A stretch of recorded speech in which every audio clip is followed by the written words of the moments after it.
All right, here we go. Welcome to another installment of the Babershed podcast, where we help you to navigate the ups and downs of the business behind the chair and help you to take burnout and stress and turn into thriving success in your business.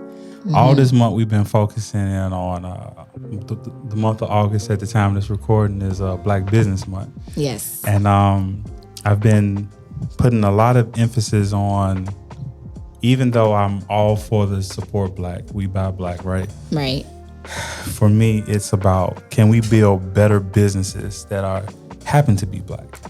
Absolutely. Because a lot of these businesses, you see a lot of them in August, and some of them linger around in September, and then the rest of the year you don't hear nothing from them at all. But today, just like I've been doing some of the other podcasts, I'm bringing in really dope people that I think add a lot of great perspective to the conversation. And this one is no stranger, but we are in person at the office location. It's a really dope location. I'm gonna post some of the B-roll of just the environment that I know it makes me want to work. So we have Angel Jones from Golden Angel Management.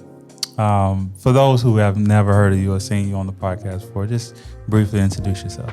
Of course. So my name is Angel Jones. I am the CEO and founder of Golden Angel Management.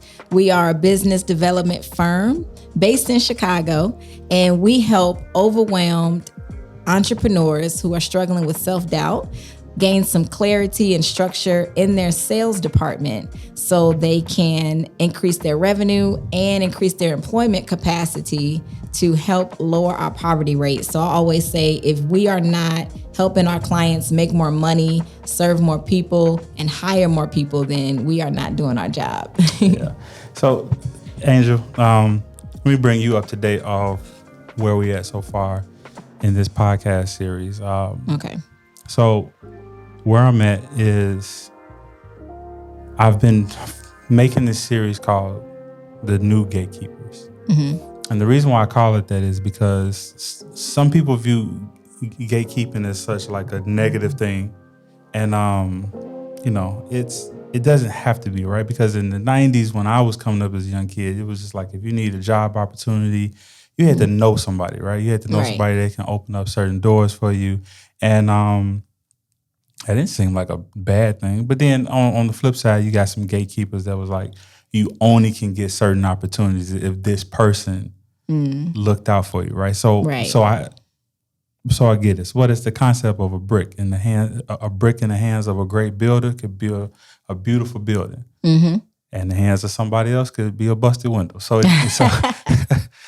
it's not the gatekeeper itself that's a bad thing. However, we're in, the technology that we have with the advancement of phones and with the advancement of social media, businesses and entrepreneurs have direct access to consumers, direct access to their audience. Right? So we would think it would be even easier than ever.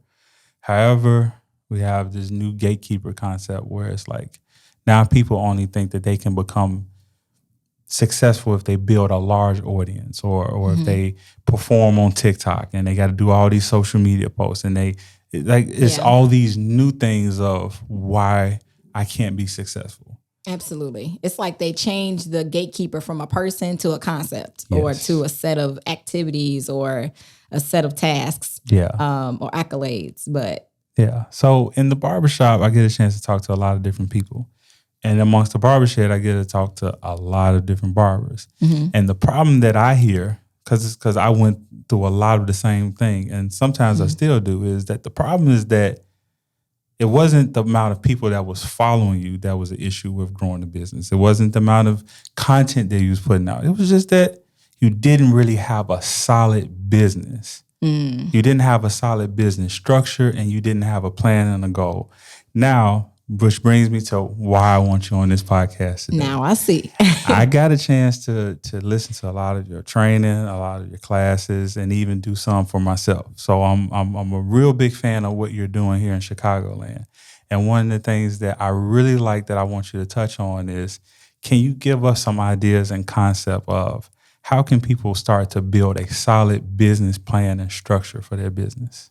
I'm so glad you mentioned this because this is, of course, my bread and butter for what I feel is the missing link between like you said, a sustainable business versus a hustle or versus a hobby, right?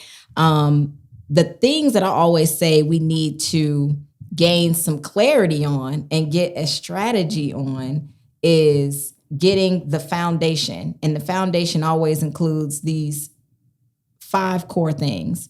So first, you need to be clear on your business mission. What do you really do? What problem do you really solve? What's your mission?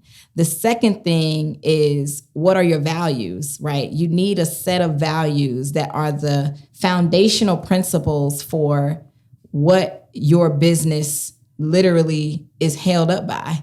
And those are just some core foundational principles between 3 to 7 things. They're like, words or phrases that really help you. So for example, Golden Angel Management's, our mission is to help ambitious entrepreneurs get some clarity and structure in their sales department so we can help lower the poverty rate. And we have 4 core values. Yeah. And those core values are impact, influence, integrity, and income due to what our mission is. And our core values really help us align with not just customers, but even staff members who can help us, gain some insight and some clarity on who we should be working with. And so the third thing is a vision, right? So any business, if you're solid as a sustainable business, you have a vision of where you see this company going, right? It's not just a hustle. It's not just, I'm just going to go ahead and just kind of like take it day by day. You have a vision and a strategy behind it, which leads me to the number 4. So you have mission, vision, values, and then you have your purpose. So your purpose literally lets you know why you're here every day. Why should not only you come to work every day as the business owner, but why should your staff members come to work? Why should your customers be in alignment and committed to being a customer with you? Because your purpose really helps you understand and identify something that you can commit to that's bigger than you. So for us, our purpose is founded in eliminating poverty, right? Like that's our purpose. That's why we're here. We're here for economic impact.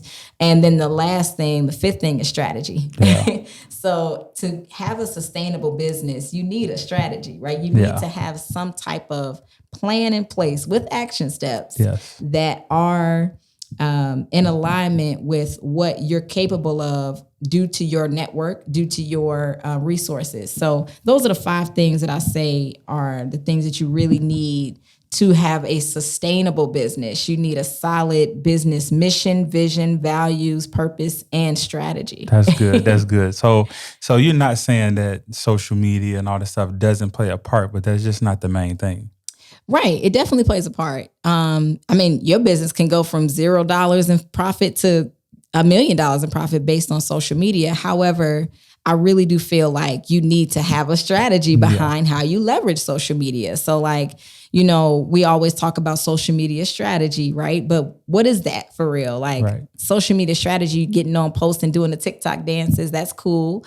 And this is shout out to my business coach, Tequila Shabazz over at Key Support Solutions. She really helped me to understand that you have to make decisions in your business based on data, not on trends, not on your feelings, but based on the data. So based on your business model, what is the data telling you? Should you should you make reels versus carousels versus posts? Should you be on threads, based on the data in your market for your business? So the social media definitely plays a role, but I definitely think it should be coupled with a strategy. Yeah. So if I'm honest, I think about my own self and my own journey in business. Mm-hmm. A lot of the things that you named, the reason why I didn't have those things in place solely because it was so much easier just to get out there and just work. For me, I'm a barber. It was easy. Get somebody in a chair, quick transaction. I made some money. That was that. Mm-hmm. Felt like I didn't need to write anything down to make money. Right. Right. I mean, and you know what? I'm not discounting that part because a lot of us, we don't do the work and we forget, like, as a ambitious business owner, you have to get out there and grind. Like, it's oftentimes a lot more work than even being an employee at a company. You work much longer hours, right? Like, there is no off button when you are in the thick of it, in the thick of you're starting your business. But I always say you do have to just start. So don't overthink starting, but also don't underplay or undermine the power of having a written down plan and strategy for how you're going to grow this thing. Yeah, yeah, that's good. So Yeah. for those of y'all who are listening, so I'm gonna be a little transparent. So for me, when I was making money, right? I was making money. I always have. I have a great clientele, great people that I see on a weekly basis. But when it came time for me to grow, right, and I wanted to buy a home, get in cars, and all that stuff, the hustle mentality just didn't work out. And when I Right. called myself trying to really grow the business, I realized that I had no idea what I was doing. So I had to start writing things down. And this is before I understood like a business plan structure, right? I was just Right. writing down like a vision. But I took one of your training courses and I realized that you gave words to what I had been doing. And your structure and your strategy of how you took me through making this business plan, you cut out so much fluff. Right. And you got straight to it. And I feel like I could have saved so much time, maybe even years in building the business had I just got with a coach. Mm-hmm. Can you just touch a little bit on like what is the beginning process of creating a plan? Because for me, I was writing down so much detail that I would get lost at writing down this vision statement, right? Writing out like what are my core principles, and it would be pages of just stuff, right? Yeah. And I remember the first time we ever like met, he was like, "No, it should be like simple. Like you're doing too much."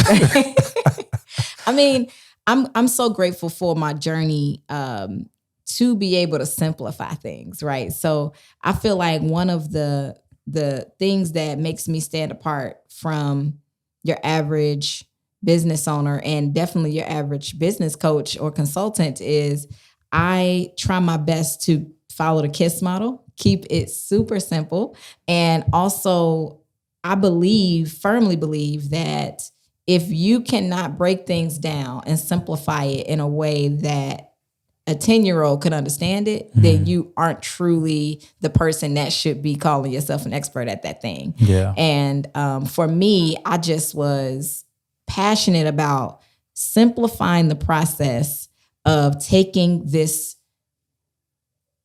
business plan and making it simple and in terms of like bullet points of, okay, what's your, I call it business MVP, which we talked about, your mission, vision, values, and purpose. But then also, okay, what do you offer?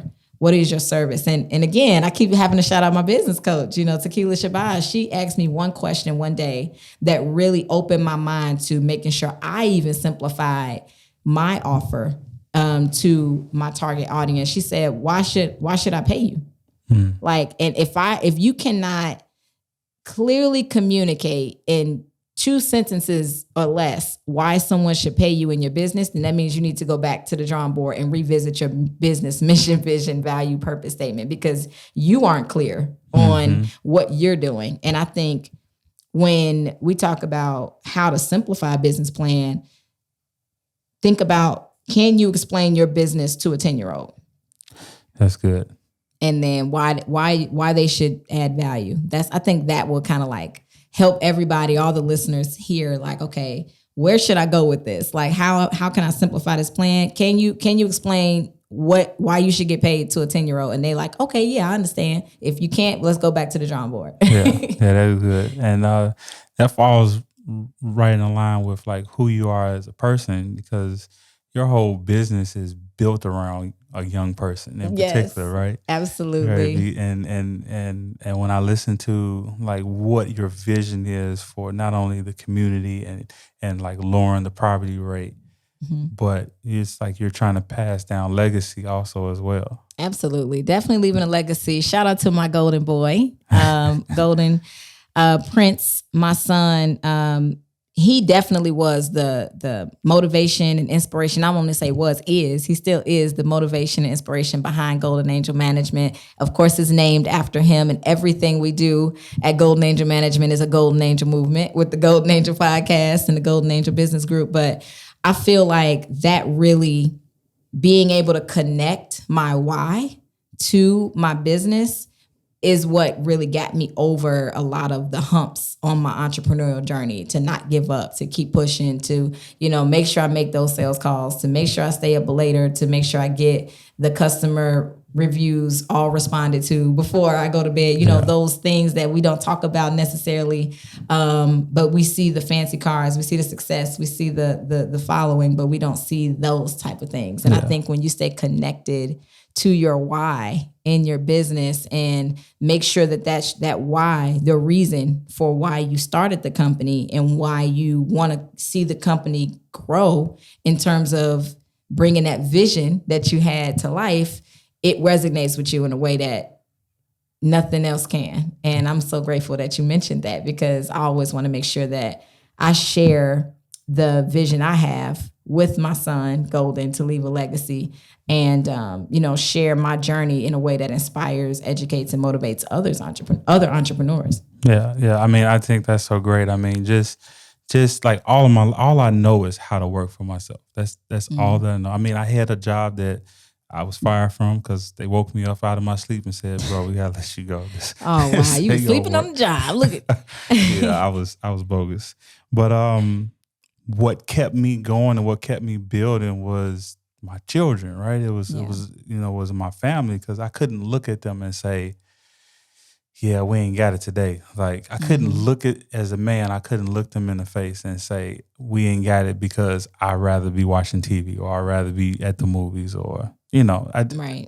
So I had to find something outside of myself to give me that push. Yes. And you put up a post recently on your social media just kind of showing you interacting with your son a little bit about the things that he's learning and like the way that you teach him. And I was like, I thought that was like so cool. Can you touch on like just a little bit, just real quickly, on like the things that you teach him and maybe the environment that you bring him up in?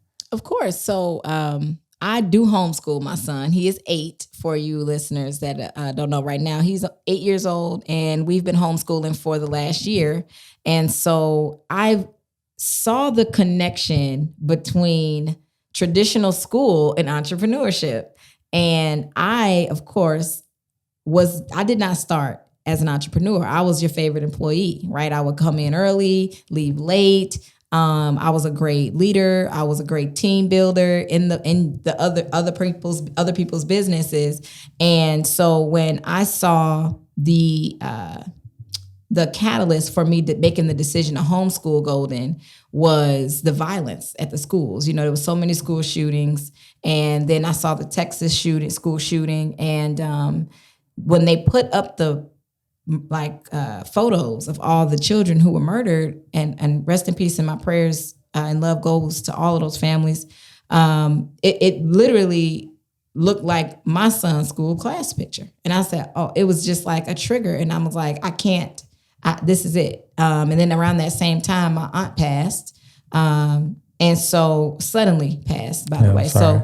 So much death around that time. And I just said, I'm going to take control of my son's education and make sure he's safe. He's going to be learning, and he's going to be learning at the pace I know that he's capable of. I'm not going to, dismiss his intellect, and I'm going to challenge him. So when I made that decision last year, I saw the correlation between entrepreneurship and the traditional school system, because I said, okay, in school, we go to a classroom with about 20 other students, or around an average class size, and we're taught to sit at a desk. If we want to do anything, we have to raise our hands, ask for permission, stand in line. Like, it's so structured and it's so limiting, and we don't even control the curriculum. You have to go based on whatever the the school district in your area says your children should be learning at this time, right? And so I immediately reflected back on a post that I saw on social media one day. It was a group, it was a line of small trees lined up. And I don't know if you've ever seen this photo, but it was a line of small trees. They were children with backpacks on. You could tell it was a classroom.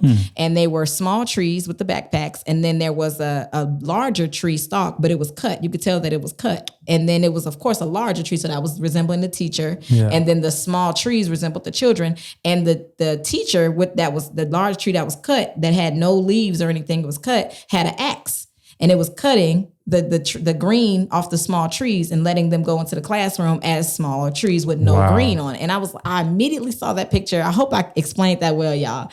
I hope that you all got that picture of the children were growing trees, beautiful green leaves. But then once they went into the classroom, being led by that teacher who was cut, they were just cutting the other trees. And I said, oh no, that's not going to be my son. Like, he is a golden boy. He was here because God blessed us to be able to have him, which is a whole nother story, y'all. But when I decided to do that, I said, oh, there's the correlation between entrepreneurship. You don't have to go into in a classroom and sit at a desk, just like you don't have to go into an office and sit at a desk for 8 hours, just like the school day is about 8 hours. And you don't have to go based on whatever your boss tells you to do, just like you don't learn what your teacher tells you to do. You can set your own hours as an entrepreneur, not the hours that are set for you. You can think outside of the box, as an entrepreneur, just like you can go outside of your curriculum, of the traditional curriculum in school. So I said, wow, I can teach my son,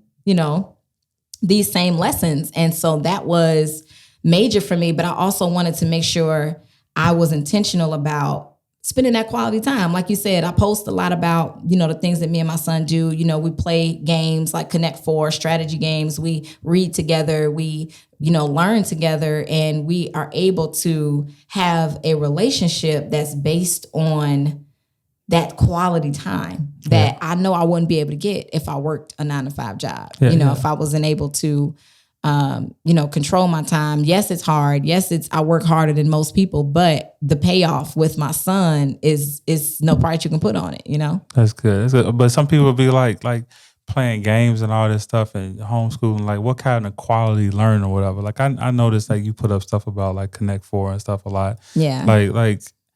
Is that really school? Is that really learning? I mean, I feel like you can make anything learning, to be honest, but not anything, but you can make a lot of the things that we don't think is a learning tool. Now, we do actual schoolwork. We play, Connect Four and games like that in our playtime, but I feel like we leverage all things in his childhood. He's 8 years old right now. So yes, we play Connect Four, and he actually is the one that helped me see that he was learning from. And he said, Mommy, I'm learning a new strategy this time. Like, I'm going to make sure I get you this time. And I'm like, okay, I see it. We can learn some life lessons with this game, Connect Four. And also, even just like, if it's not a traditional game, even watching anime.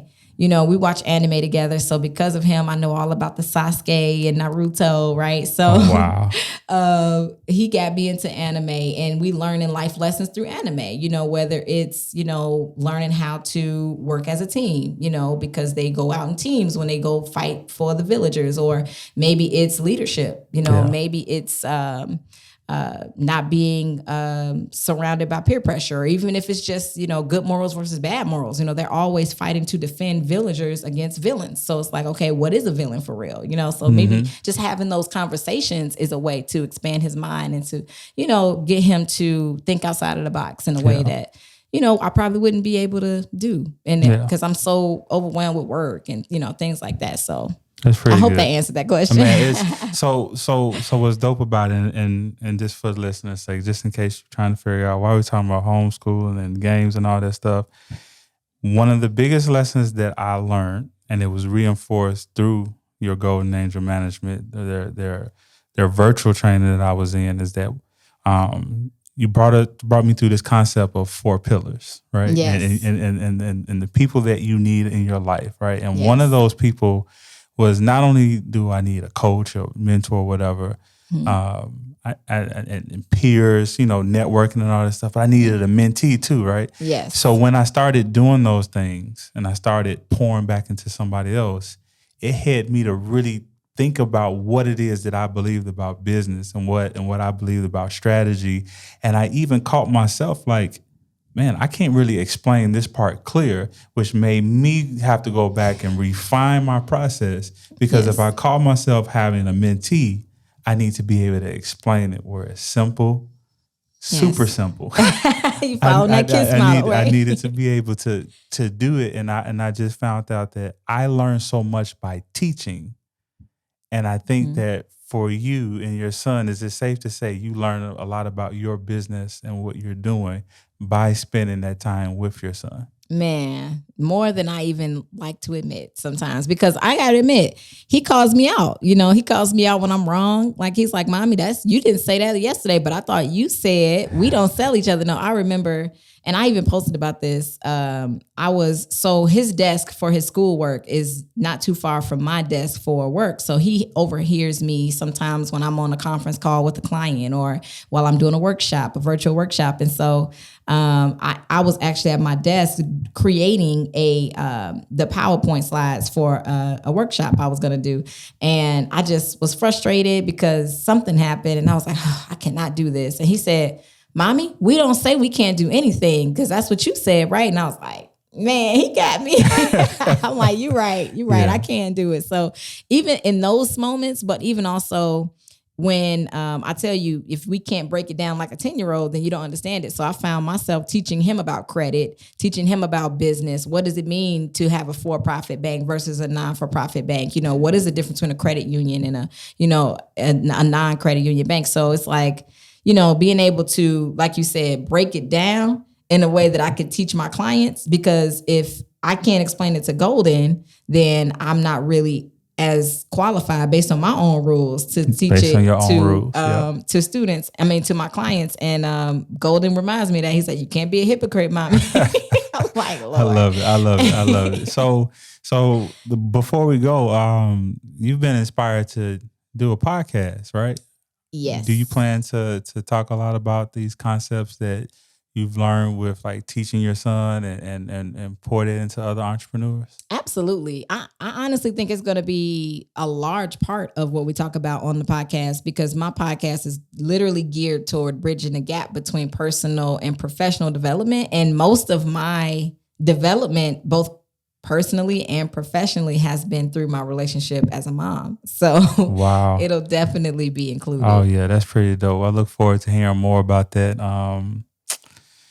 As we get ready to get out of here, I thank you one for joining me again. It's really dope to be at the actual facility in which you have some of your clients and stuff, and you do like some of your meetings. But in thinking about Black Business Month and building more sustainable businesses, we already touched on you need to have a solid business plan that's really clear and really simple. But any last words?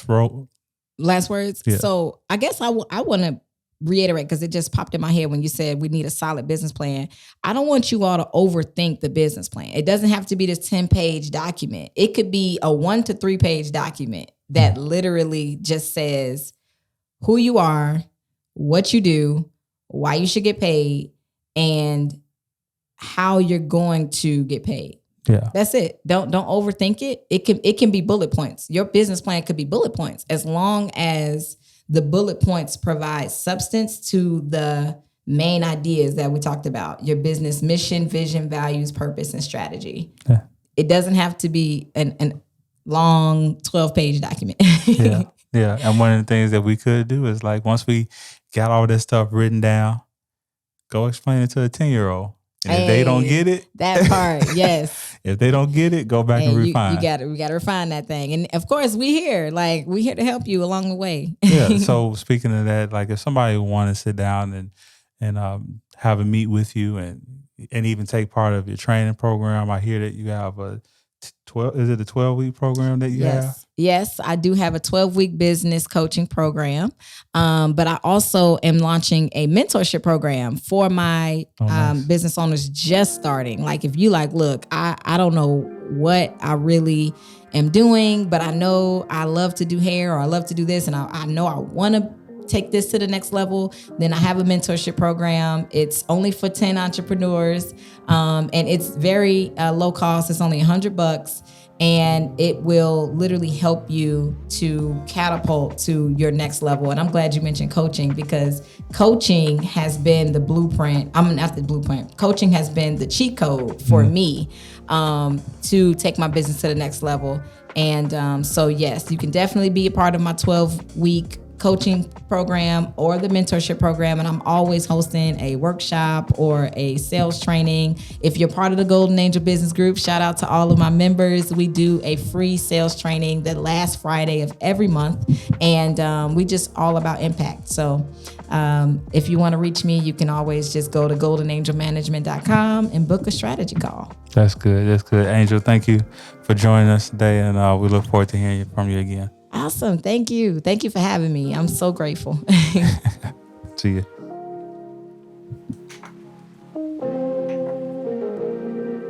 Did we finish? Oh, okay. Hey, thank y'all for joining. I appreciate y'all. I'm like late with all my waving and stuff. We still on live. I appreciate y'all for tuning in. Y'all had the inside scoop of the podcast here with the Babershed. But let me know if y'all heard anything. Comment what your favorite thing was. If you had any takeaways, comment and let me know what you love the most. And also share with an ambitious entrepreneur. I'll talk to y'all later. Let me see here. I don't know how to. Once you had to say, okay, going back to the comments. Oh, finish is right. I'm like, Facebook, I ain't on Facebook Live in a minute.